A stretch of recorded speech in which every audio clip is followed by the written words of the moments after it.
देखा, राम जी समझ गए कि पिता का स्वर्गवास हो गया।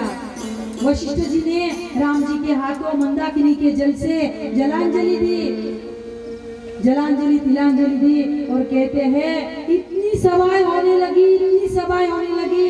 राम जी कहे जैसा मेरा भरत कहे वैसा करेंगे, भरत जी कहे जैसे मेरे स्वामी कहे वैसा करेंगे। बहुत सभाएं हुई। इसी बीच जनक जी महाराज का भी आगमन हुआ, बहुत सभाएं हुई और अंततः यही निर्णय हुआ। राम जी ने कहा भाई भरत पितु आयसु पाल ही दो भाई, हे भरत हम दोनों भाई पिता के आज्ञा का पालन करते हैं। मैं वन की ओर जाता हूँ और तुम 14 साल के लिए अवध की गादी संभालो। भरत जी ने कहा प्रभु मैं अवध की गादी तो संभालू, लेकिन कोई आधार तो दीजिए परमात्मा, कोई सहारा तो दीजिए। बिना सहारे के बिना आधार के मैं अवध की गादी कैसे संभालू? तो कहते हैं परमात्मा ने अपने चरण पादुका दी, प्रभु करी कृपा पावरी दीनी, सादर भरत शीश धरी लीनी। परमात्मा ने कृपा करके, क्यों? क्योंकि बिनु आधार तोषु नहीं शांति। बिना आधार के भरत 14 साल कैसे रहेगा? इसीलिए परमात्मा ने अपनी चरण पादुका दी। देखो मेरे भाई बहन, कोई राजा बनता है तो उसे मुकुट दिया जाता है, शस्त्र दिया जाता है, लेकिन भगवान ने अपनी पादुका दी। क्यों? चरण आचरण का प्रतीक होता है, चरण आचरण का प्रतीक होता है। और ये मेरे भाई भरत, जो आचरण मुझे अभिप्रेत है, जो आचरण धर्म के रास्ते से चलते हैं, उसी आचरण से 14 साल राज भरत अवध की गादी संभालना। और कहते हैं परमात्मा ने अपने चरण पादुका दी।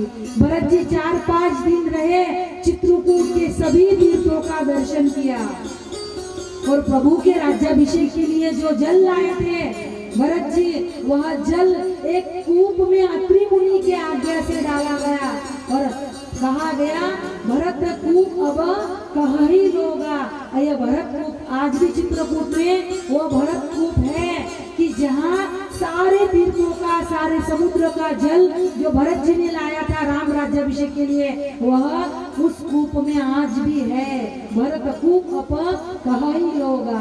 और कहते हैं परमात्मा से सभी विदा लेने लगे, सभी तीनों माताएं, वशिष्ठ जी, जनक जी, विश्वामित्र जी, सभी पूरे नगरवासी भरत शत्रुघ्न परमात्मा से विदा लेकर आए अयोध्या की ओर। चौथे दिवस अवधपुर आए, चौथे दिन अयोध्या आए। भरत जी ने परमात्मा के चरण पादुका की स्थापना अयोध्या के राज सिंहासन पे की। देखो क्या त्याग है। राम जी को इतना बड़ा राज्य मिला, राम जी ने लाख लगा दी, त्याग कर दिया भाई भरत के लिए। भरत को इतना बड़ा राज्य मिला तो भरत ने त्याग किया अपने राम के लिए। क्या त्याग की कथा है, क्या बलिदान, क्या समर्पण, क्या प्रेम। कितने बार कहे ये शब्द। स्वयं नहीं बेटे भरत जी, परमात्मा की चरण पादुका राज्य सिंहासन पे स्थापित की। और कहते हैं हमने सुना है भरत जी उस पादुका से पूछ कर राज्य संचालन करते थे, पादुका से आज्ञा लेकर अयोध्या का राज्य संभालते थे। और कहते हैं भरत जी ने नंदीग्राम करी पर्ण कुटीरा, नंदीग्राम में एक चौरस गड्ढा बनाया। मेरे स्वामी धरती पे सोते हैं तो सेवक बराबर में शयन नहीं कर सकता। सेवक का धर्म सबसे कठोर होता है, सबसे सेवक धर्म कठोरा। भरत जी ने एक चौरस गड्ढा दिया। राम जी धरती पे सोते हैं तो मैं धरती के नीचे एक चौरस गड्ढे में भरत जी सोते थे। धरती पे भी शयन नहीं किया भरत जी ने। और 14 वर्ष तक एक वितरागी बनकर, देखो मेरे भाई बहन, राज्य भी और वैराग्य भी, क्या एकदम पूर्व पश्चिम दिशा, इधर इतना वैभव, इतना ऐश्वर्य और इधर वैराग्य, वितराग भी और राज्य भी। और कहते हैं, सुना है हमने कि 14 वर्ष के पश्चात भरत राज्य में अयोध्या की संपदा 10 गुना बढ़ी, 10 गुना 14 वर्ष में। 14 वर्ष के बाद में दुनिया समझ नहीं पाई, कई ने राम जी को दिया था कि भरत जी को दिया था? अरे राम जी की सेवा में सीता मैया है, लखन जी है, लेकिन भरत जी किसी की सेवा नहीं लेते, किसी की सेवा नहीं लेते, केवल अकेले। और ऐसे भरत वितरागी बनकर अयोध्या का राज्य संचालन करते हैं। और तुलसी जी बाबा यहाँ अयोध्या कांड को विराम देते हैं। सिया राम प्रेम पीयूष पूर्ण हो न जाने भरत को। सिया राम प्रेम पीयूष जनमुन भरत को। मुनि मन अगम जम नियम समागम विषम व्रत आचरत को। मुनि मन अगम जम नियम समागम विषम व्रत आचरत को। सिया राम, सिया राम, सिया राम, सिया राम।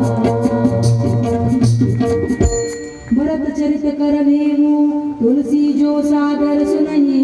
सिया राम पद प्रेमो अवसी होई भवरस बीरति। तुलसी जी बाबा कहते हैं जो भरत चरित्र को प्रेम से सुनता है और राम जी के चरणों में प्रेम को पाता है और भोगों से विरक्ति को, वैराग्य को पाता है। इतना कहकर तुलसी जी बाबा ने यहाँ द्वितीय सोपान अयोध्या कांड को विराम दिया। इति श्रीमद् रामचरितमानसे सकल कलि कलुष विध्वंसने द्वितीय सोपान अयोध्या कांड समाप्त होता है। श्री सीताराम चंद्रार्पणमस्तु, श्री सीताराम चंद्रार्पणमस्तु, श्री सीताराम चंद्रार्पणमस्तु। हम भी हमारा सत्र, हम हमारे सत्र को विराम दे रहे, यानी हमारे वाणी को विराम दे। 2 मिनट कीर्तन और बाद में परम पूज्य महाराज जी के आशीर्वचन हम सभी के लिए। देखो कितना सुंदर अवसर बना। यहाँ संत चरित्र खत्म हुआ, भरत चरित्र खत्म हुआ और एक संत के आशीर्वाद हमें। देखो भगवान योग बना